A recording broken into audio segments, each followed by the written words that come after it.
Jogue, ganhe pontos e converta em dinheiro. Só na Betway.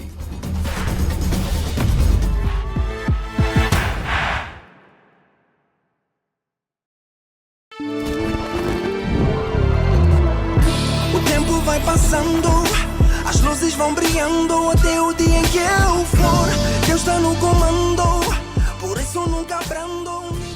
Viva família, como é que estão? Meu nome é Alan e estamos aqui com mais um episódio do Real Talk Podcast. Desta vez eu trago um convidado muito improvável. Acho que vocês nunca imaginariam, eu tê-lo aqui no Real Talk Podcast. Mas o Real Talk Podcast é mesmo isso, é trazermos todo tipo de pessoas para conversarmos, para sabermos o outro lado, como é que a pessoa pensa, algumas situações que já passou no seu percurso, na sua vida, vai nos contar algumas histórias engraçadas e desta vez nada mais, nada menos que Dr. Régio Conrado. Viva, doutor, como é que está? Muitíssimo obrigado, delitíssimo Alan, é sempre um grande prazer poder participar neste tipo de iniciativas, obviamente que tendo em conta, portanto, a natureza deste contexto, eu me sinto profundamente honrado de poder dialogar, portanto, com os seus. Eu sinto-me confortável, estou bem, muito obrigado por isso. Eu é que agradeço, doutor. Deixa aqui só deixar bem claro uma coisa para o pessoal lá em casa. Quando eu fiz o convite ao doutor e depois passamos para o WhatsApp, na troca de mensagens, tenho que confessar que algumas palavras eu tive que parar e observar, o que está-me a dizer o doutor aqui? Ok. Outras foi até o dicionário. É interessante, é interessante. Eu devo chamar-lhe doutor ou professor doutor? Apenas professor. Professor. Apenas isso. Ok, tá bom. Portanto, no oral não é necessário colocar professor doutor, porque Ok. pode ser professor, tecnicamente falando, Ok. quando se tem um doutoramento, não é? Ok. Sim. É o requisito básico. Só se chama professor quando se tem o doutoramento? Ou professor Sim. doutor? Sim. Ok. Para seres professor Ok. universitário, a regra mínima em Moçambique é o mestrado, mas a regra para a carreira é o doutoramento. Então, ok. significa que o doutoramento é um requisito inicial Ok. para isso. Então, sem isso, Não é... Ok. possível. Percebo. Acho que acabei pulando um bocadinho, mas quero aqui perceber uma coisa. O doutor Régio Conrado, de onde é que é? Qual é que é a sua origem? É de Maputo? Nasceu em Moçambique? De onde é que é? Não, olha, Alan, eu sou da província de Tete, Ok. portanto, onde tive a oportunidade e a honra de nascer. Ok.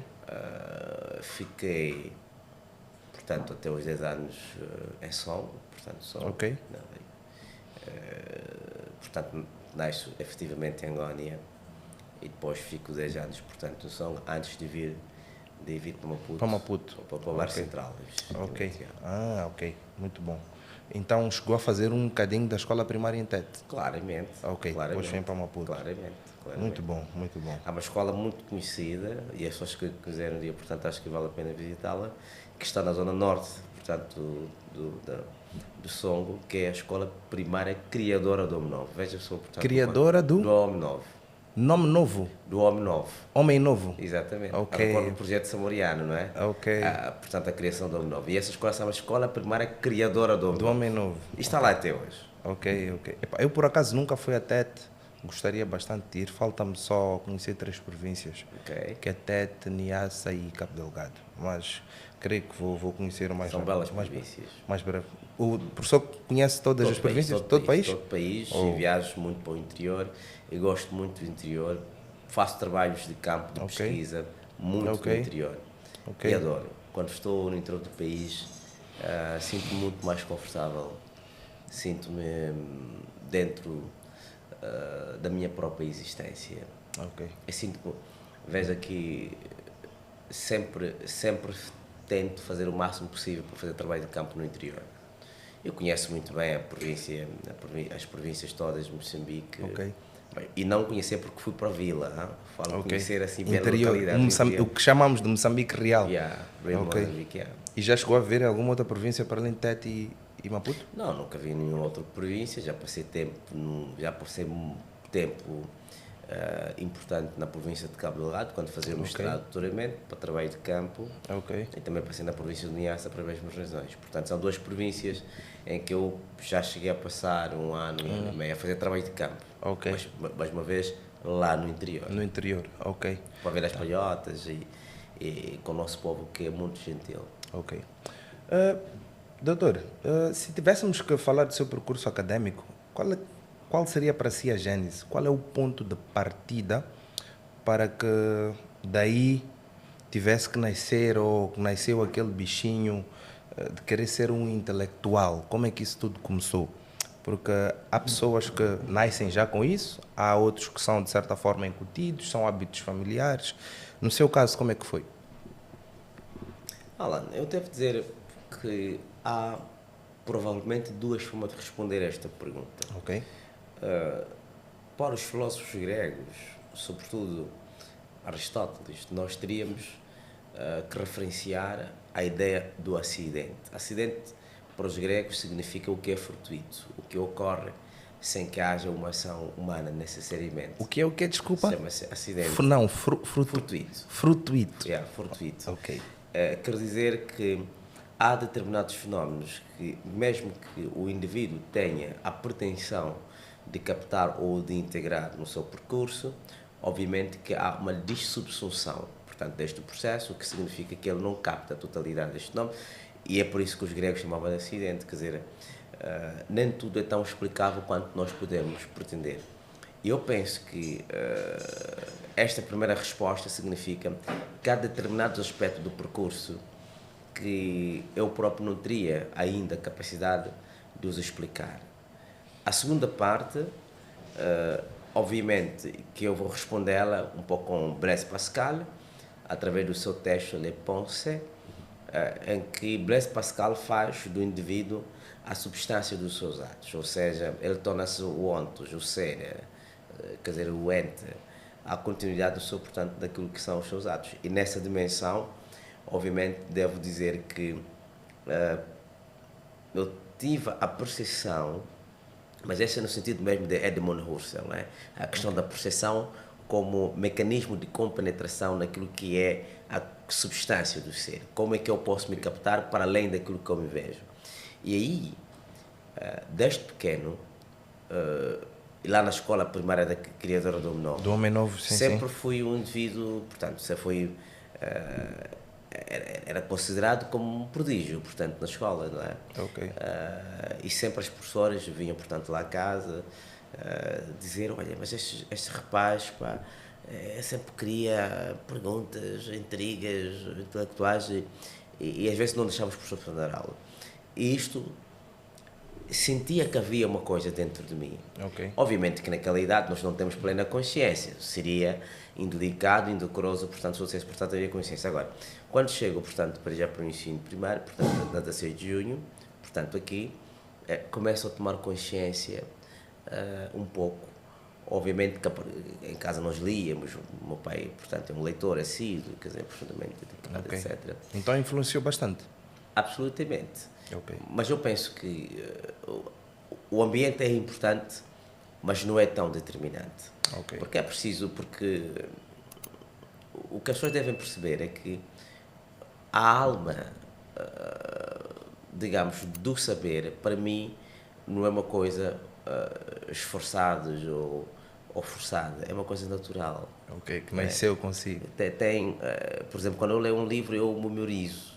Okay. Tenho uma memória fotográfica, quer dizer, okay, o processo é como quando dou aulas. Okay. Eu posso dar aulas de 4 horas a falar do princípio ao fim e o processo vai funcionando. Okay. O que quero dizer com isto? Quero dizer que há uma parte que é aquilo que a gente chama do demónio, no sentido grego do termo, portanto, aquilo que é interior ao indivíduo, mas também existe a dimensão do physicum, quer dizer, a dimensão física da coisa, aquela que se obtém com trabalho, que se obtém com disciplina, porque nenhum trabalho pode ser nenhum trabalho pode produzir necessariamente o gênio e nenhuma genialidade pode produzir necessariamente a genialidade quando o trabalho e a disciplina não estão presentes. Dos dois casos, a academia, o conhecimento, o saber são a minha base óntica. Não é? Quando a gente fala de base óntica, aqui... O que é uma base óntica? A base óntica significa que é um elemento constituinte, sem o qual é impossível definir qualquer que seja o ser. Então essa é a base óntica, não é?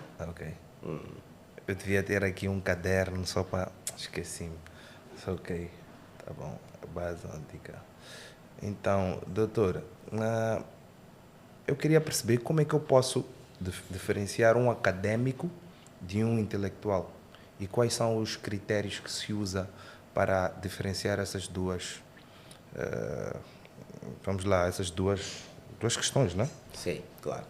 Essa é uma pergunta muito interessante, Alan. Porquê? Porque, obviamente, que o académico vem de academos, não é? Portanto, o primeiro criador deste conceito, desta forma de fazer, como lugar de produção, de cultivo e absorção do saber, foi Platão. Platão criou a academia, não é? Portanto, criou a academia como lugar em que os filósofos deveriam encontrar para discutir de forma séria os grandes problemas da sociedade, mas também os problemas que estavam ligados, portanto, à natureza. Portanto, cada um poderia trazer aquilo que são as suas observações.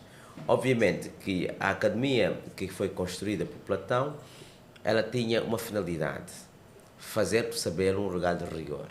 Portanto, o rigor significava que o saber tinha que ser produzido com um método que não poderia ser apenas um lugar da doxa, da opinião, da noia, mas tinha que ser, sobretudo, um lugar em que se produzisse, portanto, um saber consistente.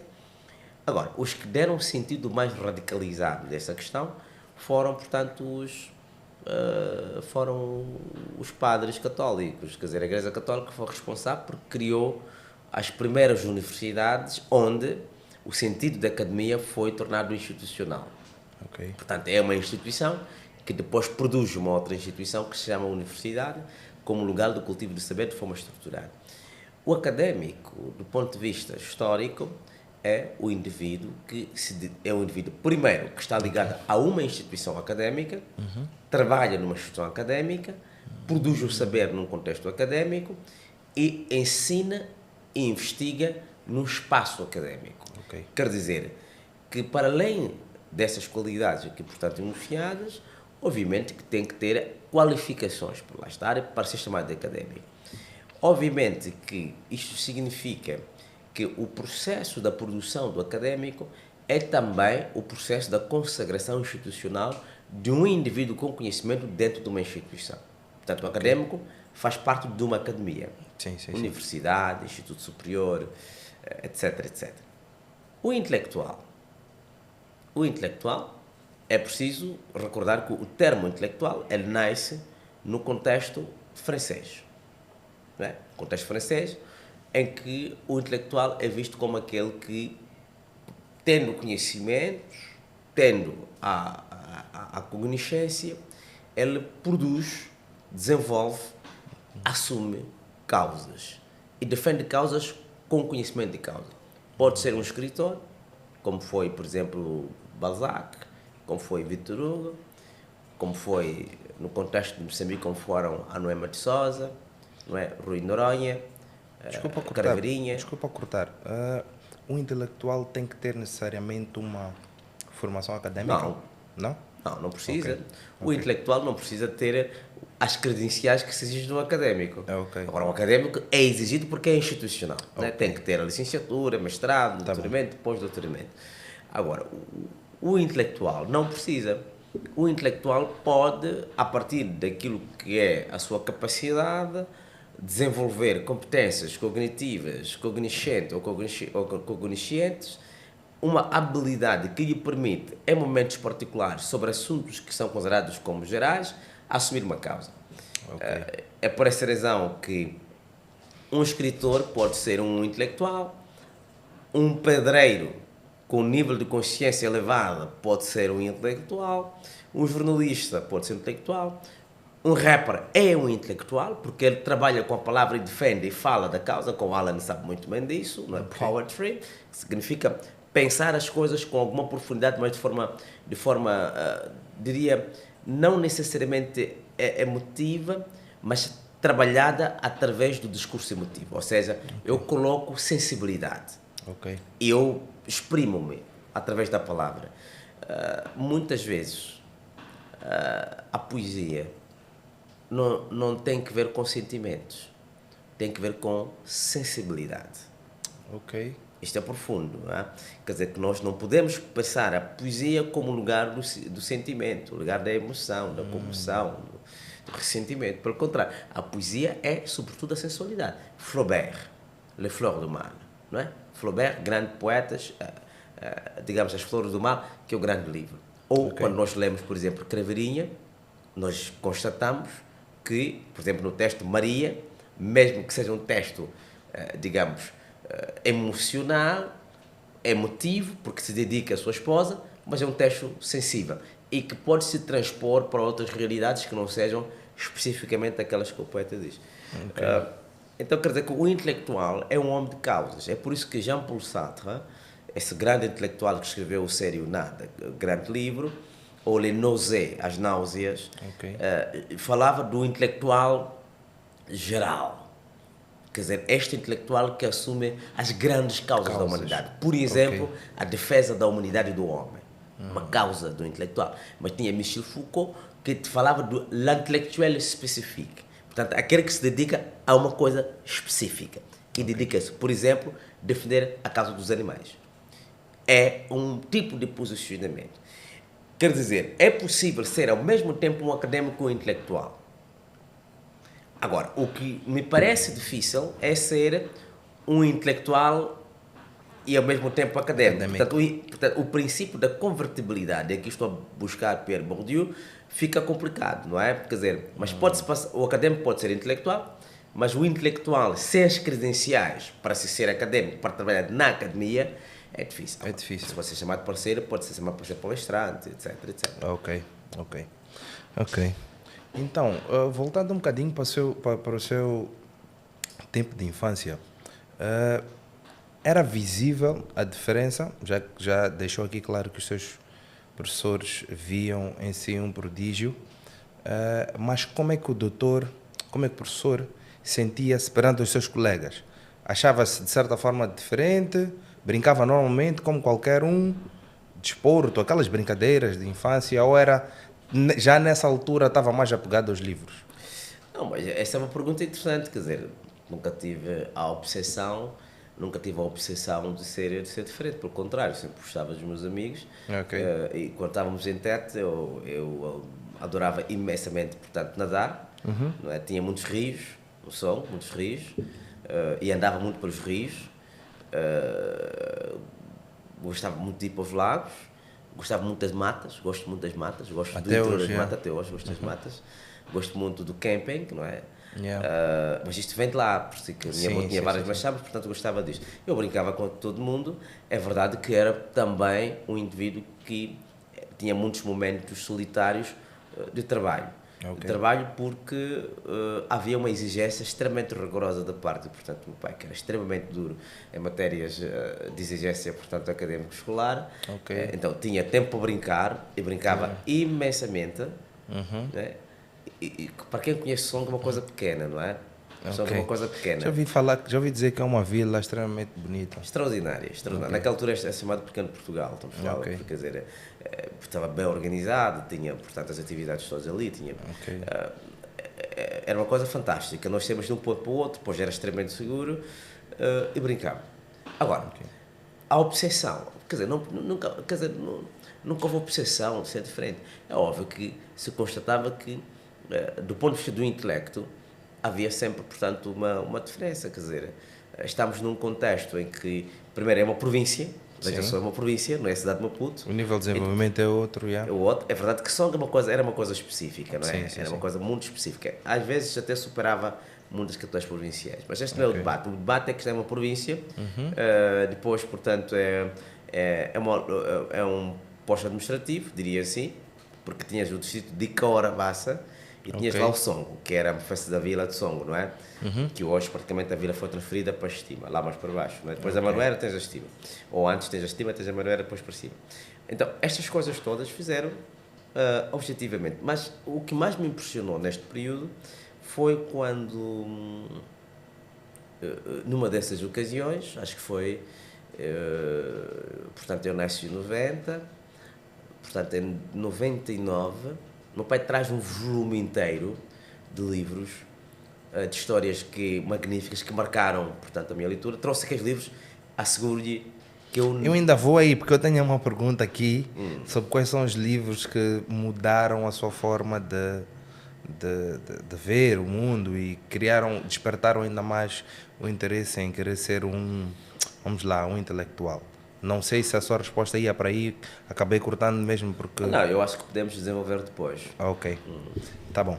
Então, mas aproveitando que estamos aqui no Real Talk, numa conversa descontraída, aproveito para fazer a seguinte questão. Às vezes, o pessoal sente que a linguagem dos intelectuais acaba sendo um clube fechado. E eu queria perceber, e muitas dessas conversas e intervenções são públicas, né? Como são algumas intervenções do professor, eu queria perceber, no seu ver, quem é que deve dar o primeiro passo? É o povo que deve procurar, entre aspas, um dicionário para percebê-lo melhor, ou um intelectual que deve, de certa forma, usar uma linguagem mais corrente, digamos, uma linguagem de rua, que é para poder ser melhor percebido? Esta é uma pergunta que eu considero delicada. Eu estive a pensar sobre esta problemática, tendo em conta a forma como é que a sociedade está, a abordar a forma como é que eu tento abordar, portanto, os assuntos. E depois fui ler 2 livros. Fui ler de La Pauvreté de l'Esprit, que é de George Lucas, 1910, portanto, da pobreza do espírito, que foi escrita em 1910 por George Lucas, que é o filósofo húngaro, quer dizer, dos bons filósofos húngaros, daqueles profundos, densos, estruturantes. Ok. E o segundo é de La Funesterie Intellectuelle, que é de Bertrand Russell. Portanto, Bertrand Russell, que é esse grande filósofo britânico. Pode, desculpa, traduzir os dois temas? O primeiro é de la Pauvreté de l'Esprit, da pobreza do espírito, portanto, Okay. de George Lucas, filósofo húngaro. O segundo é de La Funesterie Intellectuelle. Seria, portanto, traduzido seria também quase que da miséria dos intelectuais ou do excesso dos intelectuais. Ok. O facto é que dos 2 livros há uma coisa que é profunda. É que em determinados momentos há, em determinadas sociedades, aquilo que a gente chama de decadência do espírito. Moçambique hoje está numa situação de decadência do espírito. Decadência do espírito significa a decadência do pensar, a decadência da abstração, a decadência da reflexão, a decadência da reflexibilidade e a incompetência para penetrar com substância e rigor, e podemos dizer com radicalidade, naquilo que são os objetos. Este não é um problema de um indivíduo, não é um problema de uma instituição, isto não é um problema de um governo, isto é um problema de uma sociedade. Quer dizer que o percurso da construção e da constituição da nossa sociedade, do meu ponto de vista, ela entrou para uma fase de desconstrução de si própria, ou seja, passou a ter uma incompetência cognitiva, e essa incompetência cognitiva atingiu proporções em que ela própria já não consegue nem ao mínimo ter a capacidade, a aptidão de poder compreender que está numa situação de incompetência.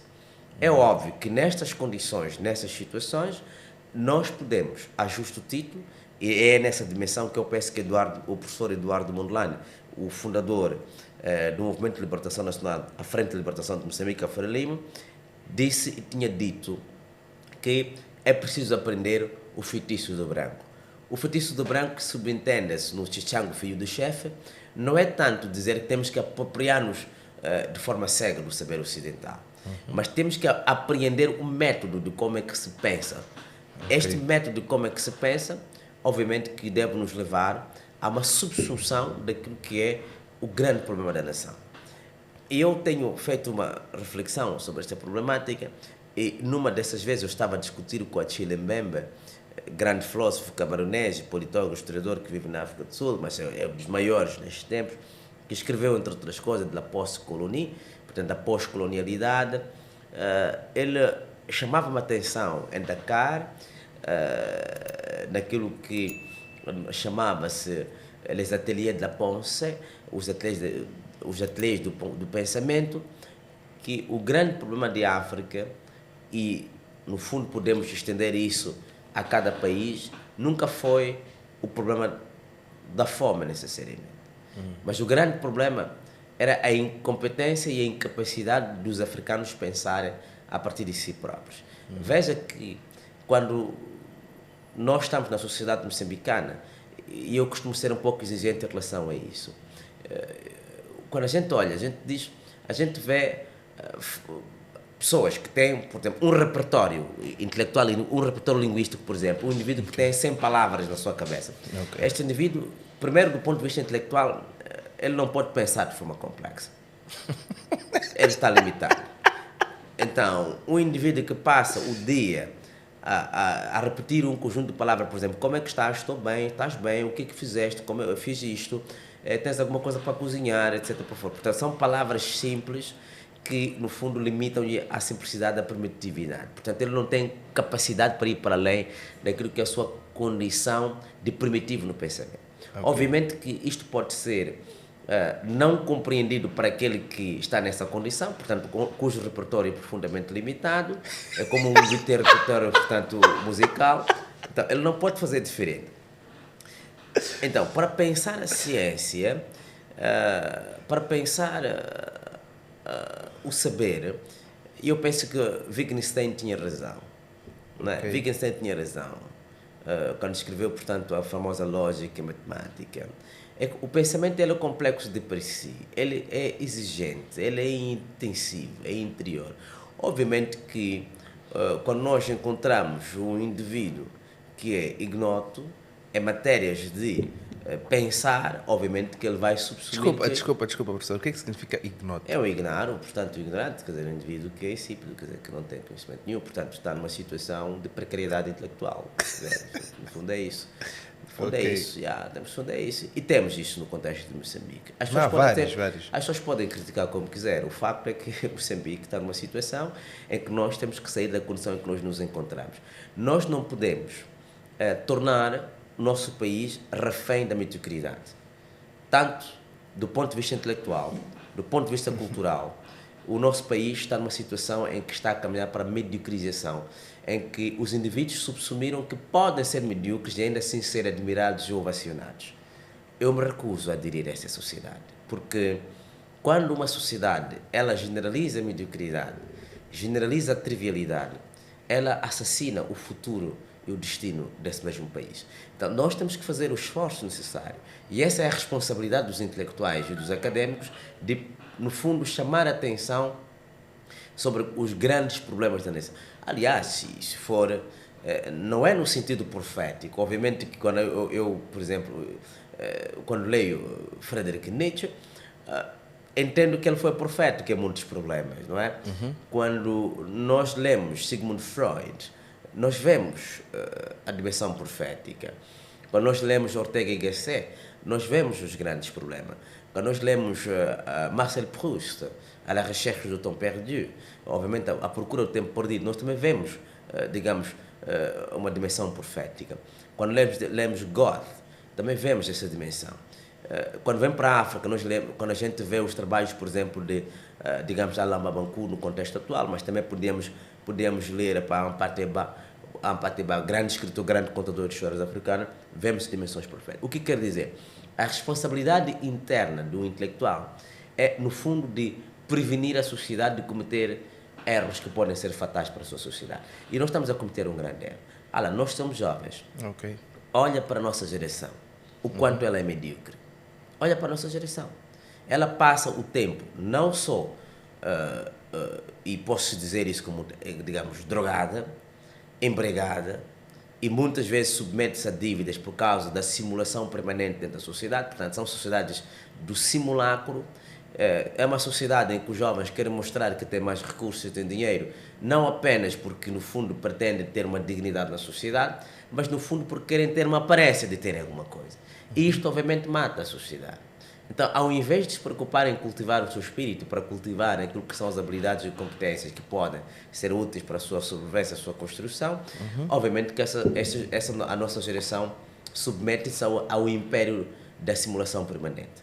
Obviamente que, quando se submete para isto, não há resultado outro que não seja a desgraça, porque a juventude é a base de uma sociedade. O presidente Samora, quando criou os continuadores, é que a revolução tinha que continuar com aqueles petizes, que depois seriam os jovens. A pergunta que eu faço: onde é que encontra jovens, de facto, a discutir matérias de substância?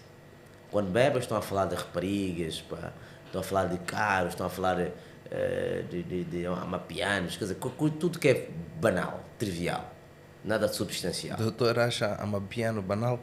Absolutamente. Amapiano é, digamos, se eu tivesse que classificar de forma rude, eu diria que amapiano são fezes sociais.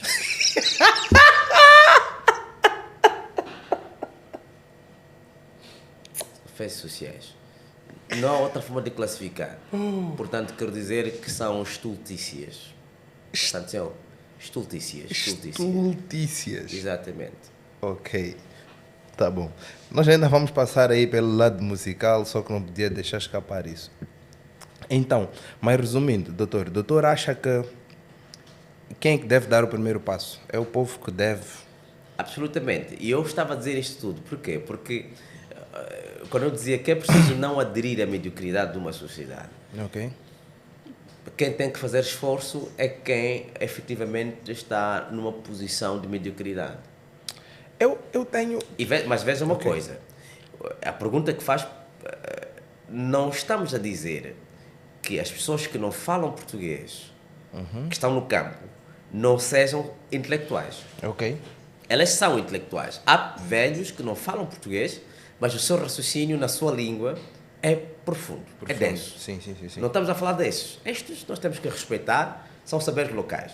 Ok. Mas estamos a falar do indivíduo. Imagina o Conrado, o Alan, dois jovens que tiveram a oportunidade de ir para a escola e chegam, portanto, a esta idade, com níveis de mediocridade de espírito. Obviamente que este indivíduo nós temos que responsabilizá-lo por aquilo que ele fez durante esse período todo. Pelas escolhas dele. Temos que responsabilizá-lo. E nós não podemos aderir a esta mediocridade, porque se nós aderimos toda essa mediocridade, obviamente que eu acho que é perigoso. Agora, quem é que deve fazer o primeiro passo? Há duas coisas a fazer aqui. A primeira é que nós temos que ter a capacidade de apreender hermeneuticamente a sociedade, dizendo que a responsabilidade do intelectual é espivitar a sociedade sobre os grandes problemas da sociedade. Quais são os grandes problemas da sociedade? Quais são os grandes sobressaltos? O grande sobressalto é que estamos numa sociedade em que não está a cultivar o conhecimento suficientemente. E aí é esta sociedade que tem que acordar. Kant, no seu livro What Aufklärung, ou seja, o que é o iluminismo, dizia que o iluminismo é a saída da minoridade histórica para a maioridade histórica. Isto quer dizer, a minoridade histórica é aquele nível em que o indivíduo está numa situação, digamos, de raridade em termos de conhecimento. A maioridade histórica é quando atinge a iluminação, o esclarecimento, apreende o conhecimento com a complexidade que é necessária, atingiu os níveis de iluminismo. É nessa dimensão que, do meu ponto de vista, nós temos que ter a capacidade de aprender essa situação. Então, o passo que tem que ser feito tem que ser da sociedade para cultivar-se ela própria, e o intelectual deve fazer um passo para a sociedade para esclarecer aquilo que a sociedade julgar que é pertinente ou útil. Agora, a condenação do intelectual que está a pensar no seu interior, eu penso que é uma clara demonstração de que nós somos uma sociedade do simulacro, e é isso que nós não podemos admitir. Mas acabaria fazendo do intelectual, de certa forma, uma pessoa menor, sendo ele a dar o primeiro passo? Tiraria algum brilho, algum mérito? Não, Não? não teria para mérito nenhum, quer dizer, não seria ridículo dizer isso. O intelectual tem que estar em osmose com a sociedade. Ok. Mas vou dizer uma coisa, o pensar sempre incomoda. Porquê? Porque os medíocres, eles não gostam de pensar. É fácil viver numa vida básica, não é? Sabe o que é uma vida básica, Alan? É acordar de manhã, tomar, portanto, um pequeno almoço, cheio de gorduras, e depois de avançar para o trabalho, voltar do trabalho, beber uma cerveja e dormir. Isto é confortável. Isto é bom. Quer dizer, não há stress, não há pressão, não há dificuldade nenhuma. Percebe a perspectiva. Agora, quando tu tens que trabalhar rigorosamente durante o dia, tens que pensar, tens que refletir, tens que ir para a dimensão mais profunda, até para encontrar soluções para a tua própria sociedade, tens que inventar soluções para a tua sociedade, tens que voltar para casa, ainda tens que trabalhar, tens que ler, tens que trabalhar até as 4, 5 ou 4 e meia da manhã, descansar 3 horas de tempo e depois de voltar a acordar. Esta situação é muito exigente. Acha que todos são capazes de fazer isso? Não. Não pode. Então tem que haver uma diferença óbvia entre esses níveis. Eu tenho a presunção de que o grande problema da nossa sociedade é não compreender que é necessário fazer esforços, é necessário trabalhar, ser rigoroso. Nós somos jovens. Veja que a juventude gosta de facilidades. Sim. Não é toda a juventude, mas uma parte importante da juventude gosta de coisas fáceis. O que são coisas fáceis? É ter aquilo que ele pretende no momento em que ele pretende. E não percebe que é necessário um processo. Tudo é um processo, Alan. É preciso construir, consolidar, sedimentar e mineralizar. Isso leva tempo. Ok. Por acaso, nessa questão da linguagem, como tivemos aqui a falar antes, eu dirijo um projeto que é o Rapódromo, que temos lá alguns rappers, que nós chamamos de gladiadores, que se intitulam liricistas. É isso que seria uma espécie de um intelectual dentro do movimento hip-hop ou no mundo das batalhas. Epá, eles optam por usar essas linguagens assim um bocadinho menos correntes, que requerem algum tipo de procura da parte de quem, de esforço, de entendimento de quem os assiste. E eles sempre dizem, vais perceber no vídeo. Sim. Ou vocês não estão a entender, eu estou num outro nível. E há vezes que um determinado rapper acaba vencendo uma batalha apenas usando linguagem um bocadinho mais corrente. Mas eu penso que isso é mais por causa do público que assiste, que se faz presente para assistir, e temos vivido situações do género. Mas ok, eu já percebi, acho que em casa o pessoal todo vai perceber como é que o doutor olha para esse caso. Doutor, estávamos aqui a falar, o doutor sai de TET, na escola de formação do... Primária, criador do homem novo. Criador do homem novo, vem para Maputo, bairro Central, 16 de junho. Completa a sua escola primária na 16 de junho? Sim, mas não queria aprofundar muito isso. A secundária onde é que faz? Também não queria aprofundar. Ok. E depois faz a faculdade cá em Moçambique? Licenciaturas. Licenciatura? Licenciaturas. Turas. Quais é que são as licenciaturas? Filosofia na UPE, depois Ciência Política na UEM. Ok. E depois fez o seu mestrado fora? Sim, mestrado de doutoramento tive a oportunidade de fazer fora, sim. Por isso é que faz muita menção de escritores. Foi na França, né? Sim. Ok. Sim. Para além de francês, fala alguma outra língua? Sim, falo bem inglês, francês, espanhol. Ok. Tenho boas noções, quer dizer, quase sólidas de latim. Ok. E tenho noções também muito boas de alemão. Mas chegou a passar uma temporada na Alemanha ou sim, na Espanha? Sim, sempre fazer isso. Ok, na Espanha também? Sim. Ok, perfeito. Doutor, voltando, dos vários livros que já leu, qual é que foi o que deu o start, que lhe fez ter o bichinho de gostar vamos lá, de certa forma, da literatura?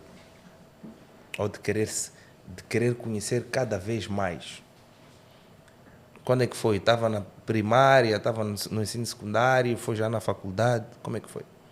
Esta é uma pergunta muito difícil, porque é-me neste momento complicado precisar isto, porque sempre li, não é? Desde casa, como disse, o meu pai oferecia-me sempre livros. Sim. E sempre li, e sempre tive a oportunidade de ter acesso aos livros e pronto, foi uma situação em que e sempre tive esta forma de ver, portanto, estes assuntos. Agora, uma das questões que me pareceu evidente, ou que pelo menos parecia-me evidente, foi os meus livros nem foram necessariamente de literatura. Ok. Né? Um dos livros que marcou-me com muita profundidade e foi-me oferecido pelo meu pai foi o Chichango, Filho do Chefe. Filho do Chefe? Chichango, Filho do Chefe. É um livro Eduardo moçambicano? Mondlane, não é? Escreveu este livro com Ok. de Klerk. Portanto, eram missionários, escreveram, portanto, este livro, não é? Este livro que eu tenho, já está, meu pai teve nos anos 80 o livro. Eu li o livro e fiquei apaixonado Ok. pela forma como é que um jovem humilde, de uma terra humilde, num contexto violento dos anos 30, 40, Sim. já estava com ambições intelectuais muito densas, o que era inimaginável, porque imagina, naquele tempo, acho que as pessoas pensavam apenas que, pronto, já era preciso ter uma chamba, ter bois, ter esposas, etc. Isso era suficiente para isso. Mas ele estava a pensar diferente. Esse é o Eduardo Mondlane. Ok. Eduardo Silva Mondlane. Portanto, este livro foi marcante do ponto de vista intelectual, que até hoje voltei a comprar a última versão, portanto, deste livro, exatamente porque é um livro que marcou de forma imensa. Uma relíquia. É uma relíquia que foi tão determinante, tão denso. E depois também comecei a ler Karl Marx, O Capital. Ok. O Capital foi determinante para definir um pouco o rumo intelectual que eu teria e do ponto de vista de convicção, diria, ideológica, não é? Ideológica no sentido de que eu sou muito próximo à esquerda.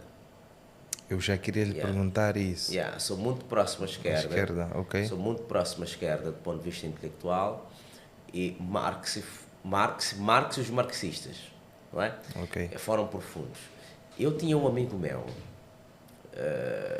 que estudou Sociologia mais tarde, na mesma época em que eu estava a estudar, acho que um ano de diferença, em que nós trocávamos livros.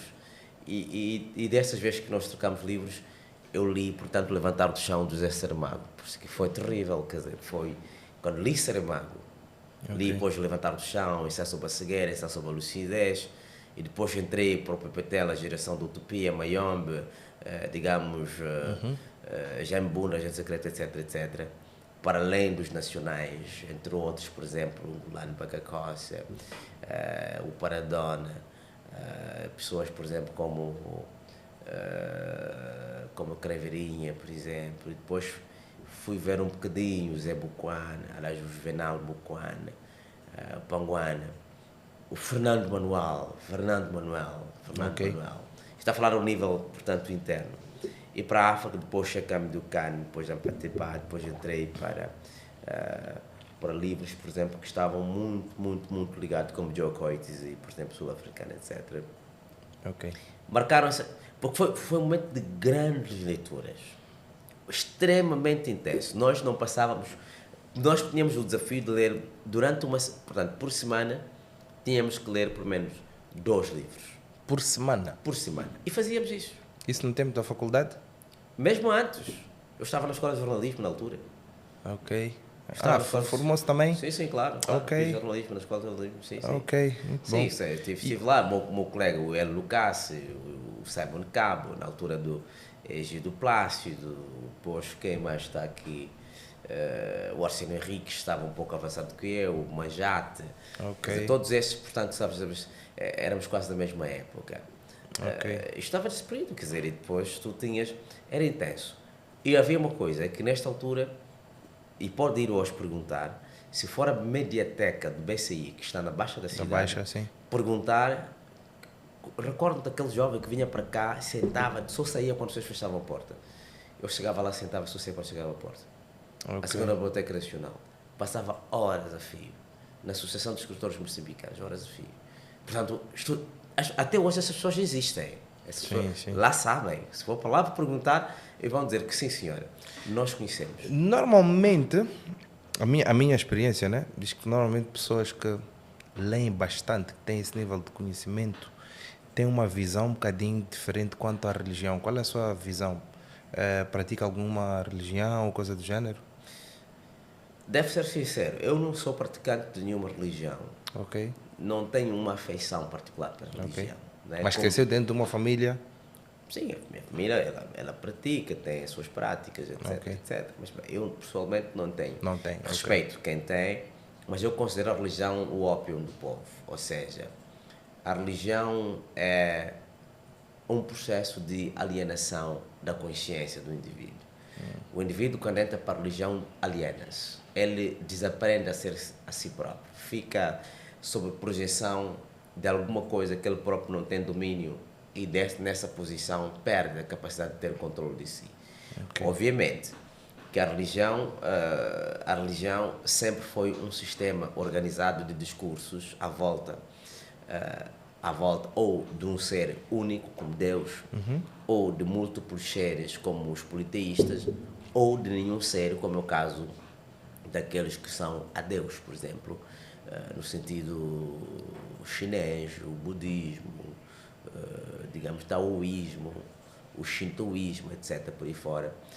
Todos são sistemas religiosos, mas há uma função interna à religião que eu não aceito, que é a dominação, que é a retirada do indivíduo da sua posição de centralidade.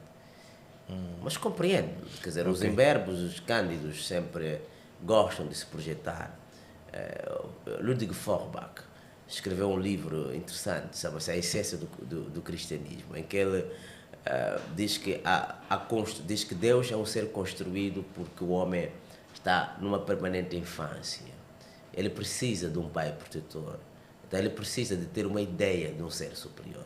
E isso, no fundo, justifica a existência de um ser sobre o qual as pessoas rezam. É mau as pessoas rezarem, talvez não seja. De vários livros que já leu, já se deu tempo para ler a Bíblia também? Obviamente, não há como não ler a Bíblia, não ler o Alcorão.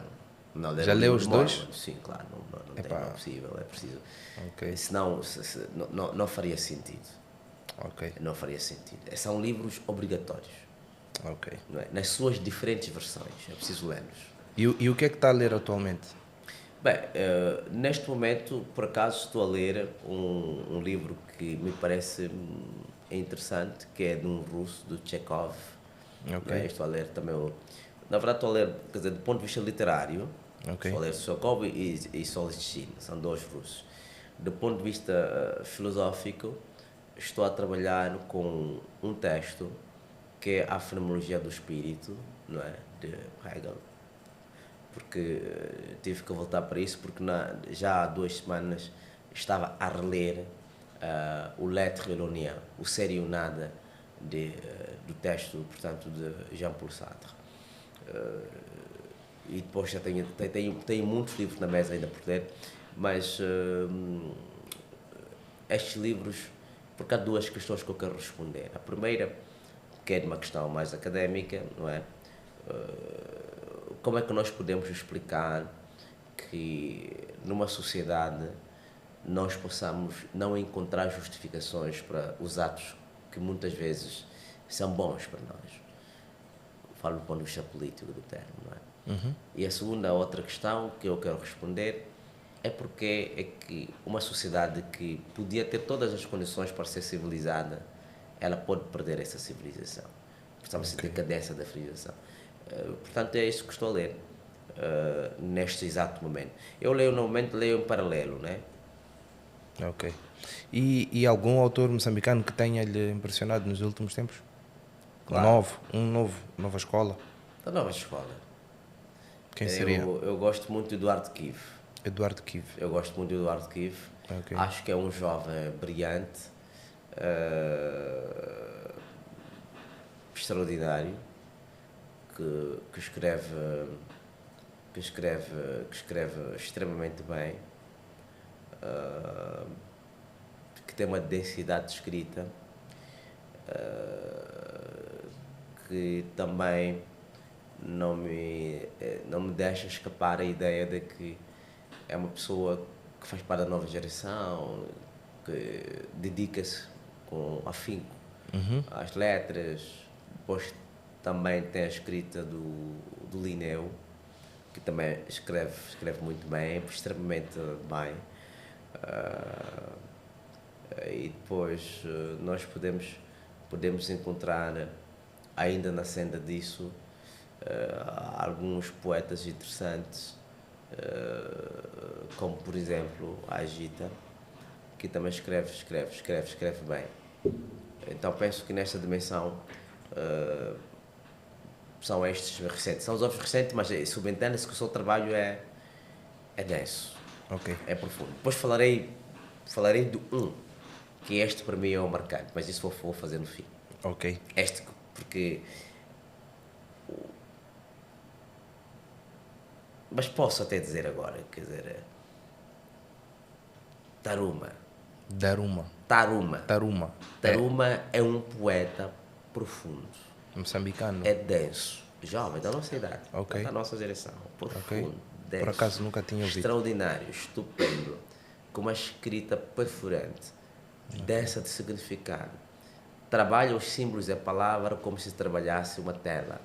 Num movimento de execução não só sublime, mas também aquilo que representavam os deuses. Ode ao Taruma. É extraordinário. Eu aconselho a ler Taruma. Vou procurar Taruma. E, doutor, já acabou tocando, não de forma direta, mas fazendo aqui uma pergunta já direta. Como é que avalia a sociedade moçambicana atualmente? De forma resumida, né? Só para não estarmos a tocar no mesmo assunto várias vezes. É complicado avaliar a sociedade moçambicana de forma geral, mas posso lhe dizer que dos 50 anos da... Não, a juventude, não a sociedade, a juventude. A juventude moçambicana. Sim. Portanto, as juventudes moçambicanas, no seu sentido mais plural do termo, porque a juventude é plural e tem diferentes segmentos, facções, etc. O facto é que, em parte, eu estou decepcionado com a parte da juventude. Quer dizer, estou decepcionado no sentido é que não estão a aproveitar o país que tem. O país hoje tem bibliotecas, tem livrarias, tem galerias, tem museus, tem tudo o que é fundamental para que o jovem se cultive, pelo menos em alguns lugares de Moçambique. Sinto que a juventude está muito, infelizmente, a viver a sociedade do espetáculo, não é? A sociedade do espetáculo, que é o livro famoso de Guy Debord, portanto, francês.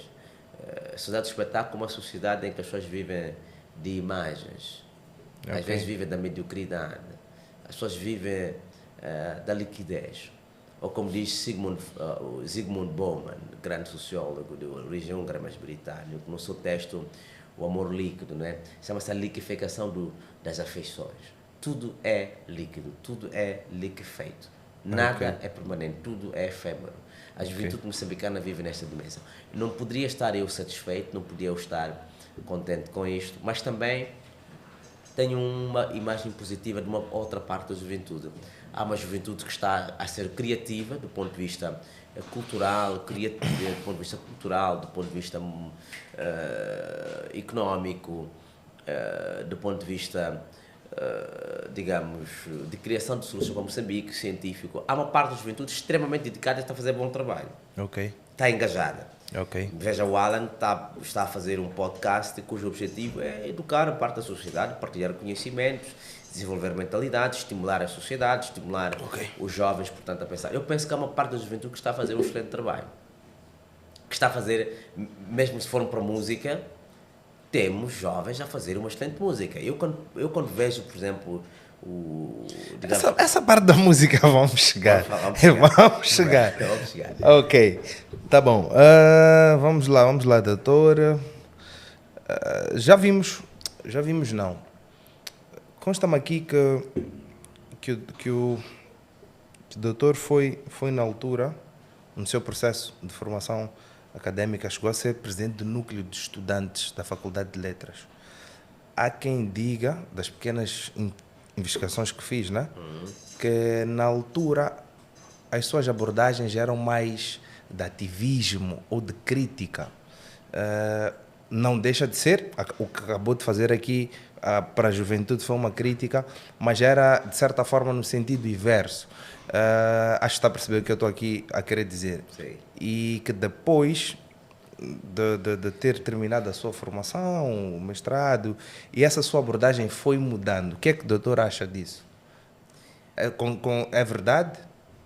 Não, as pessoas têm. É verdade que as pessoas têm dito que o Conrado, quer dizer, depois do doutoramento, voltou para Moçambique e Ok. pronto. Quanto tempo ficou fora, desculpa? Não, eu fiquei assim, fiquei praticamente 10 anos ou mais. Ok. Yeah. Então, E depois nunca deixei de estar fora, né? ok. Para dizer muito sinceramente. E as pessoas têm dito mudou. Não, o problema fundamental das pessoas, sim, no tempo quando era presidente do núcleo de estudantes, quer dizer, estava na fase mais revolucionária, mais radical, do ponto de vista intelectual, marxistas convictos. Nós criámos a Liga de Estudantes Comunistas de Moçambique. E ganhamos as eleições, ganhei as eleições na base desta... Ok, é comunista? Eu fui comunista.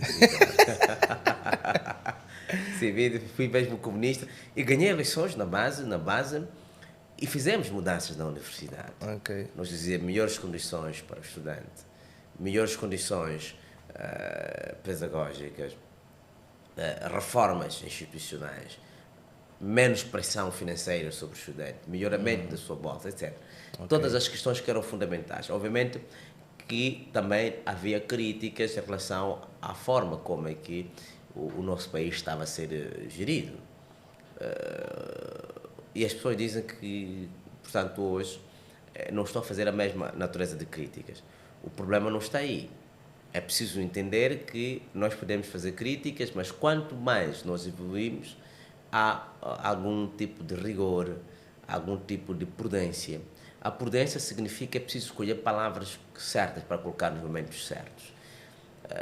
Se eu chegasse a Moçambique e dissesse hoje que em 50 anos Moçambique não fez nada, quer dizer, não é sério isso. Como é que eu vou justificar isto com factos? É possível justificar que em 50 anos Moçambique não aconteceu nada? Não é possível. Ou dizer que em Moçambique tudo está correto. Não é possível dizer que tudo está bom em Moçambique. Quer dizer, é preciso um nível intelectual para... O princípio da razoabilidade científica significa a prudência como nós colocamos os problemas. Ok.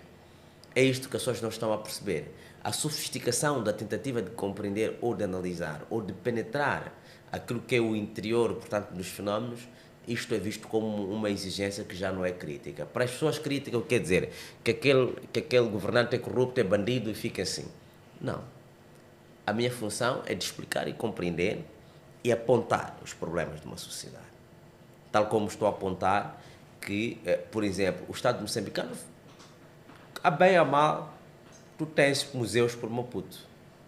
Querendo, tu podes ir para lá. Quanto é que custa para ir para um museu? Por exemplo, o museu do restaurante lá está a 100 meticais. 150 meticais. Diga-me, acha que não é um preço bonificado isto? Acaba sendo. É um preço bonificado. E se tu não tiveres recursos, tu podes dizer que não tens recursos, mas quer ver o museu. E sempre vão te arranjar forma para tu entrar lá para o museu. Se tu tiveres interesse verdadeiro. Quer dizer, nós estamos a acusar sem demonstrarmos factos. Então, nós entramos para uma sociedade de acusação permanente. E que não me parece muito razoável que se entre, portanto, neste sentido. Então, eu penso que as pessoas ainda vão compreender o que é o exercício intelectual. O intelectual não precisa estar conforme as opiniões do público. Não é relevante isso. Se o público gosta, não gosta, não é relevante. O trabalho intelectual pode incomodar uns, pode ser benéfico para uns. Okay. Mas o intelectual não deve entrar nessas lutas, porque o intelectual não é partidário. O intelectual não é partidário, não tem partido X, partido Z, posição X ou outra posição. Não, o intelectual é autónomo na forma como ele conduz o seu pensamento. Este é um dos princípios fundamentais que foi desenvolvido por Descartes nas suas meditações metafísicas. Ok. E, doutor, Sim. se algum dia, porventura, dirigisse o país, quais é que seriam as áreas prioritárias que pudesse optar para que o país desenvolvesse? As 3 principais áreas. Primeiro, nós temos que ir para... hoje, temos que desenvolver e aprofundar as ciências. Ciências, ditas ciências matemáticas. Temos que aprofundar isto. Ok. Nós precisamos disto. É fundamental. A técnica. As ciências técnicas. Temos que aprofundar as ciências técnicas. É extremamente importante porque nós precisamos de soluções técnicas para Moçambique. Nas diferentes áreas, como sabem.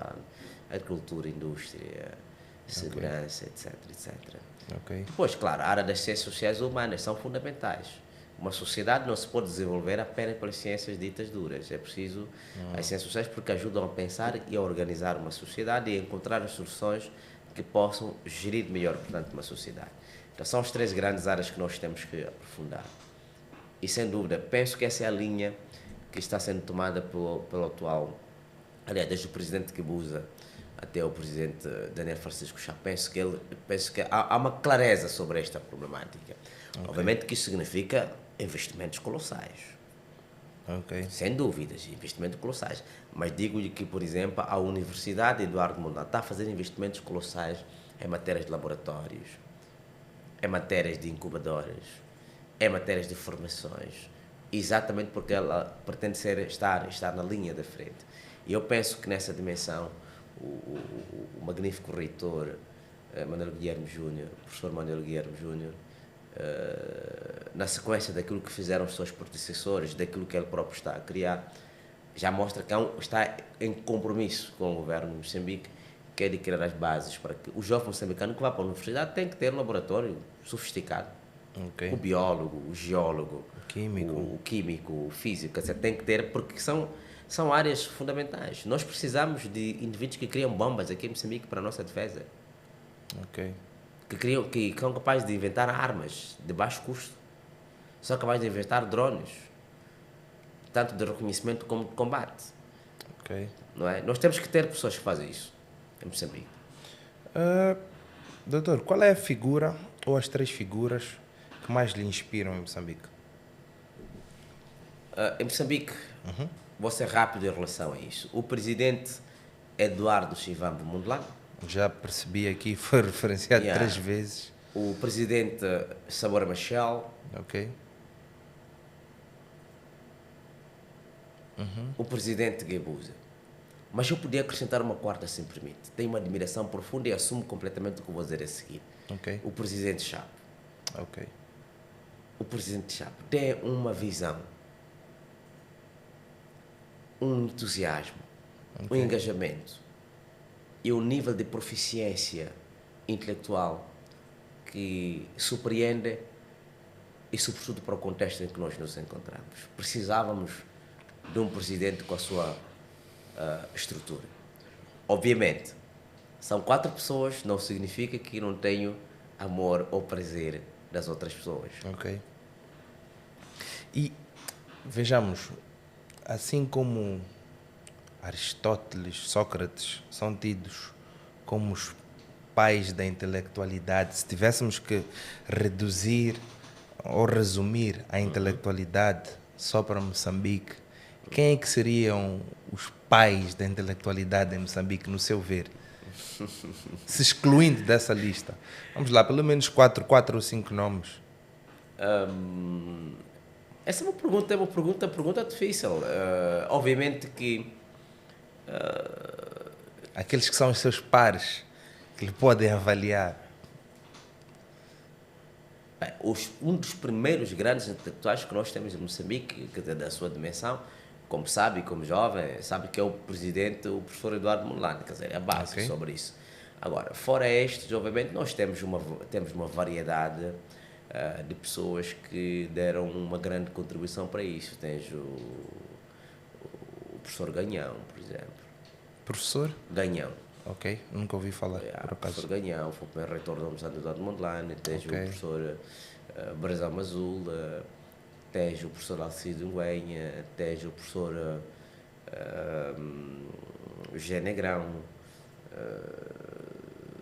tens figuras como o professor Severino Nguenha, o Castiano, o professor Eduardo Cito, enfim, tens uma variedade de pessoas. Tens a professora Benigna Zimba, desculpa, Teresa Cruz Silva. O Alcido Nguenha e o Severino Nguenha são familiares? Não. Não? É só Não, mesmo coincidência, essa é mesmo uma apelido? coincidência de nome. Ok. Mas sabe que em Moçambique essas coisas são complexas, né? Podemos vir sempre no mesmo ponto. Ok. Mas temos uma variedade, portanto, deles. Eu acho que essas figuras representam. Está a falar do ponto de vista académico, obviamente, não é? Ok. Estas são figuras que perpassam. Obviamente, estamos a excluir muita gente que está a dar que deu uma grande contribuição ao longo do processo, que são pessoas com dignidade académica e intelectual relevante, mas que, pronto, por razões de que não podemos, digamos, esgotar todos os nomes, mas nós temos muita gente cá. E o que acha da oposição política em Moçambique? A oposição política em Moçambique é um escroto. É um escroto. Não há dúvidas. Eu penso que o resumo melhor é esse, é um escroto. Não há muito que se diga sobre a oposição em Moçambique. É um escroto. Ok. O que acha que deveria ser? Uma oposição, obviamente, que primeiro devia ser, do ponto de vista organizacional, muito bem estruturada. Ok. Do ponto de vista ideológico, com ideias claras de qual é a sua visão de Moçambique, como é que gostaria que Moçambique fosse e qual é a proposta política, económica, social, cultural que tem para Moçambique. O único partido que tem isso é o Frelimo. Ok. Nós podemos, as pessoas gostam ou não, mas o facto é que a Frelimo é organizado. Isto é um facto, quer dizer, isto é academicamente verificável. Ok. O doutor disse apartidário, mas é membro do Partido Frelimo? A minha questão, portanto, não é ser membro, Ok. não é relevante ser membro da Ok. Frelimo, da Renamo, do MDM, do Podemos hoje, não é relevante isso. Mas simpatiza-se Para- ou vê... Simpatismo com a pátria, com a nação e com o Ok. projeto nacional. Ok. Essa é a minha sensibilidade. Essa é a sua ideologia. Yeah. Ok, faz sentido. Doutor, nós vemos constantemente ondas de xenofobia na África do Sul Sim. e vemos também cada vez menos líderes africanos como Samora, como Amílcar Cabral, como Kwame Nkrumah, que pautavam muito pelo panafricanismo. Acha que nos dias de hoje o panafricanismo que nos foi ensinado outrora ainda é vivo? Acredita no panafricanismo nos dias de hoje? Absolutamente. É verdade que o panafricanismo, como esta ideologia que tem como fundo a ideia de que a África só pode ser forte quando for unida e que os países africanos só podem desenvolver se estiverem claros nos seus objetivos comuns e que todos devem lutar para o destino comum do continente africano, é uma luta dos pais fundadores do continente africano, obviamente, entre outros, Kwame Nkrumah, quando escreveu Africa Must Be United, não é? Olhando para aquilo que a África tem sido nos últimos 60 anos, fica evidente de que a África não só não conseguiu atingir aquilo que era a ideologia dos pais fundadores, entre outros Samora, Nyerere, Ben Bella. E por que acha que isso aconteceu?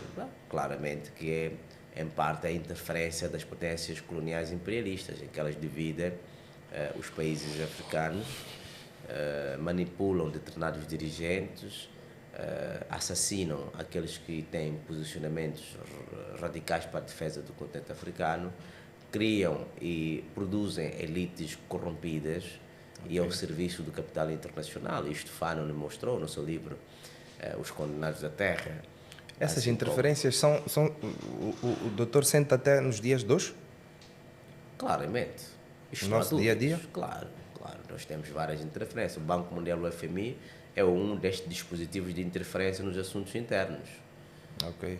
As manifestações violentas e agressivas, obviamente, que houve interferência de mão externa, não há dúvida. Manipularam alguns nacionais para fazerem o trabalho sujo de criar desestabilidade, portanto, em Moçambique, agitarem situações sociais, reais, sim, é verdade, mas que podiam ter tido outro rumo se não tivesse sido um trabalho externo. Portanto, as potências imperialistas sempre fazem, sobretudo o Ocidente, tem responsabilidade, portanto, nisto. Como é que podemos consciencializar o povo disso? Esta é uma bela questão, Alan, porque o desafio que nós temos, a nossa geração tem um grande desafio, que é de proteger o maior legado que nós temos na vida, que é um país.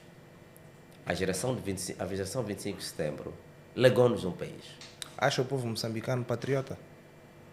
O povo moçambicano é patriota, Ok. mas é preciso desenvolvermos, espivitarmos Ok. a consciência patriótica.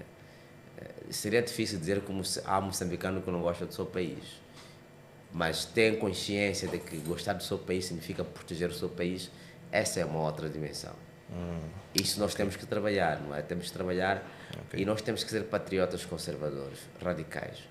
A defesa da nossa parte, nós temos que ser radicais. A defesa da nossa pátria tem que se sobrepor sobre os nossos interesses privados. Ok. É por isso que eu disse que um corrupto é um antipatriota. Ok. Um corrupto é um percevejo. Um corrupto é um insecto que carcome a madeira. Um corrupto torna-se um enfadonho na sociedade. Um corrupto torna-se inaceitável, porque ele prejudica os interesses coletivos de uma nação. É nessa dimensão que vejo com muita felicidade como é que neste mandato está-se a combater a corrupção. Porque, como sabe, o grande problema, um dos grandes problemas de Moçambique é o antipatriotismo que se manifesta pela corrupção. E a corrupção, como sabe, mata. E como mata, ela subdesenvolve Moçambique. Então, este combate à corrupção que está sendo feito agora neste governo, para mim, é uma demonstração de que estamos num bom caminho.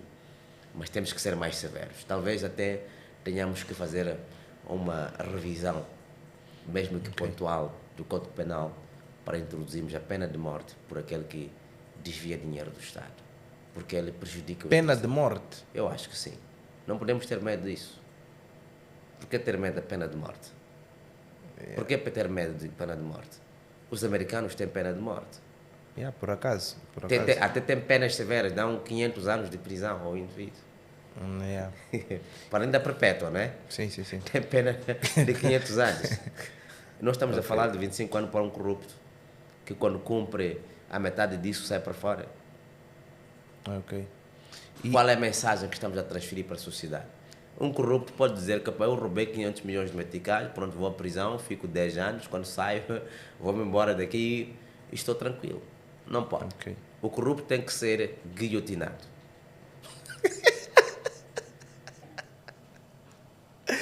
Ok. Falando nos Estados Unidos da América, nós estamos a ver aqui os dias da guerra entre os Estados Unidos, Irão e Israel. Qual é que é a sua visão dessa guerra? Os pretextos usados pelo país do tio Sam, acha que são os verdadeiros? Quais é que são as consequências? Nós já estamos aqui a viver uma crise de combustível. É uma falsa crise de combustível. Se é falso ou não, eu só sei que é uma crise de combustível. É uma falsa crise, eu digo. Moçambique tem combustível. Ok. Moçambique tem combustível. Há pouco tempo viu muito bem.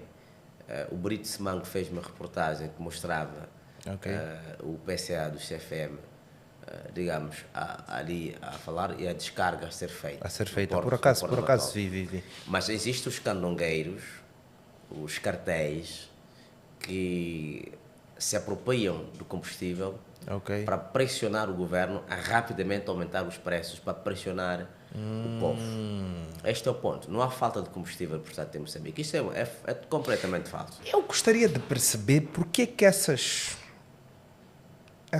teses, iria chamar de teses, não são promovidas como as crises são.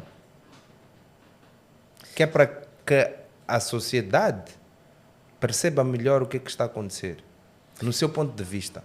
Não, tem razão. Acho que não estamos em. Acho que o governo devia trabalhar um pouco mais para informar a sociedade Ok. com clareza. Porque há muito aproveitamento nisso. Claro, Aproveitamento político, há os tais candongueiros Exatamente. que referenciou, e há também as fake news, né, que vão deturpando aquilo que é informação. Absolutamente. Porque encontra um Alan que não abastece full tank, abastece 1000 meticais, vai andando, depois vai abastecendo. Sim. É para a crise de combustível, full tank. Epá, depois vem o Dr. Régio que quer abastecer, epá, já não tem um combustível. Exatamente. Então é preciso encontrarmos uma forma de informar melhor as pessoas. E o que acha que deve ser feito? Não, nessa perspectiva eu concordo plenamente consigo, claríssimo, Alan. Porquê? Porque é preciso informar bem as pessoas, o povo, as nossas populações. Explicar que, como tem sido feito, até o Presidente veio a público a dizer que nós temos combustível para tempo determinado. Ok. O Ministério dos Recursos Minerais e Energia também publicou um comunicado a esclarecer o que é que estava a acontecer.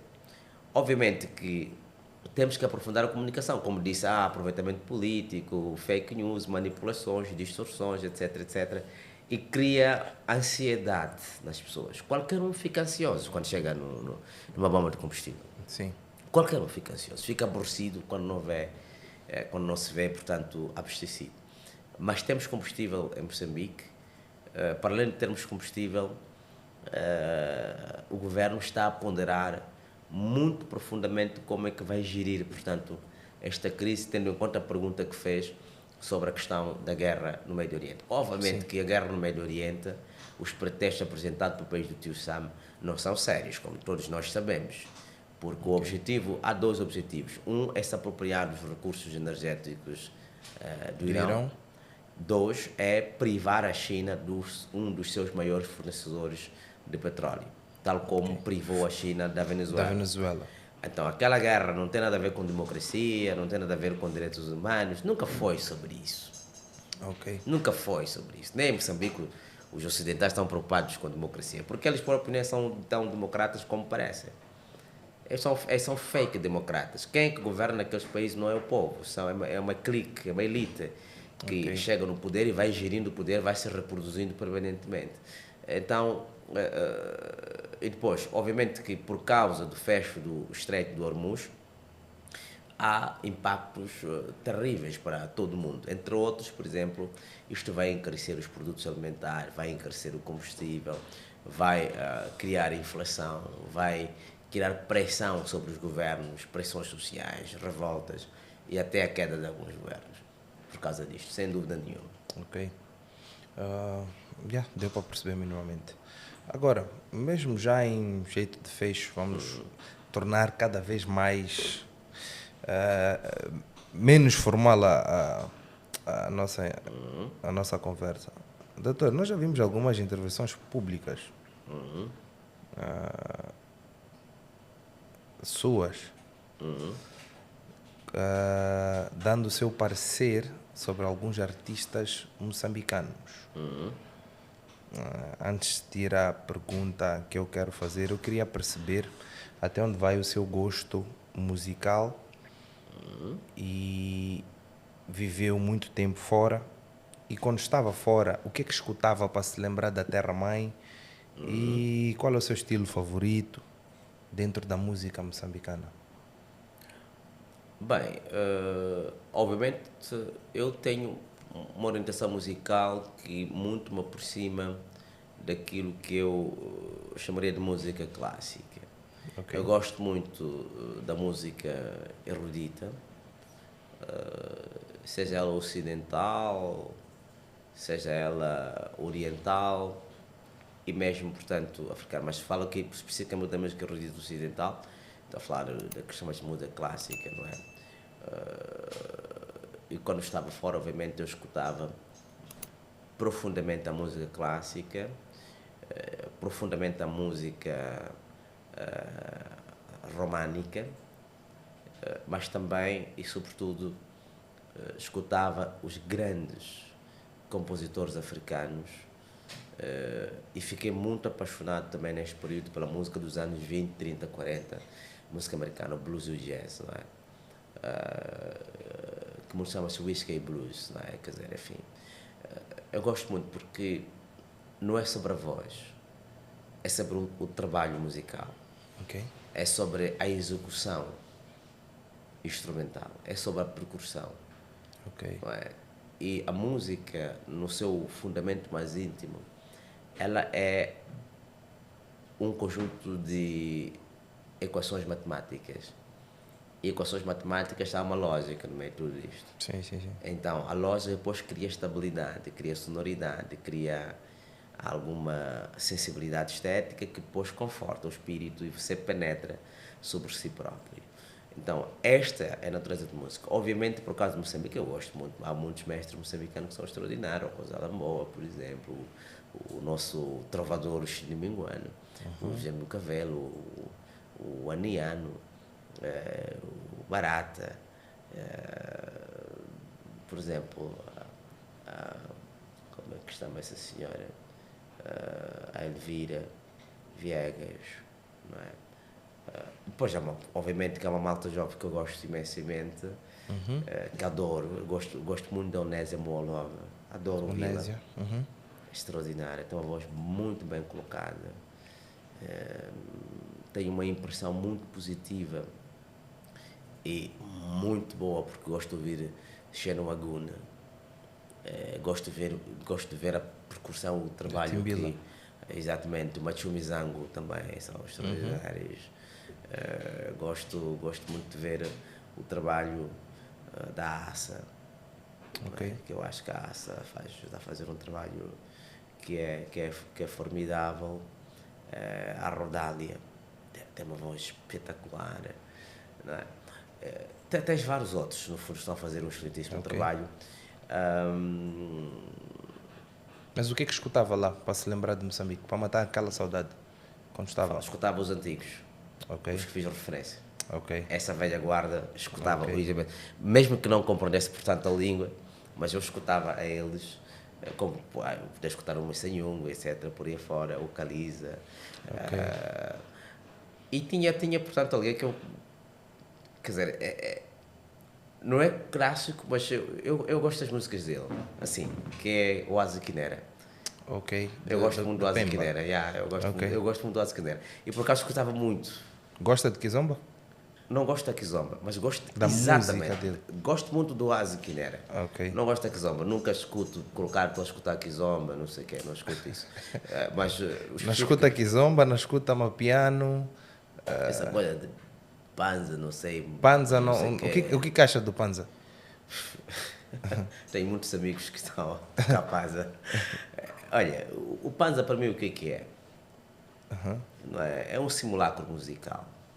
Simulacro musical? Simulacro ou simulacro? Simulacro musical. O que é um simulacro, professor? Quer dizer que é uma espécie de uma imagem invertida de música.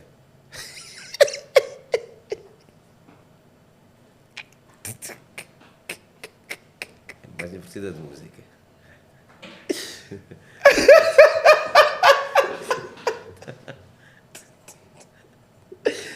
Ok, tá bom. Então, o professor não considera o Panza um estilo musical? Para mim, quer dizer, eu pessoalmente tenho uma forte impressão Ok. que é tudo menos música, mas pronto, tens uma sociedade. Consegue dar mais alguns estilos que acha a mesma coisa? Já percebeu o Amapiano, já percebeu o Panza? Kizomba, acha que é um O estilo musical? Kuduro, por exemplo, eu acho que é a mesma coisa. O Kuduro Quer também. dizer, aquilo é... quer dizer, Ok. E o rap? o rap, sim. Quer dizer, o rap... Há até bons rappers em Moçambique, quer dizer... Ah, é? Consegue dar-me um seu top assim? Eu tenho alguns, tenho alguns. Não vou falar daqueles que são muito, que já sabem, conhecidos. Mas, por exemplo, eu gosto de ver muito o trabalho do Simba. Simba, ok. Gosto de ver o trabalho de Simba. Não, pode falar desses também. Queremos perceber aqueles são os seus gostos. Não, o Simba, por exemplo, é um tipo que eu gosto de ver bastante. Ok, O grupo Chitico Nimbaúla, ok. né? Dingzoa, USG, etc, etc. Ok. Gosto muito deles.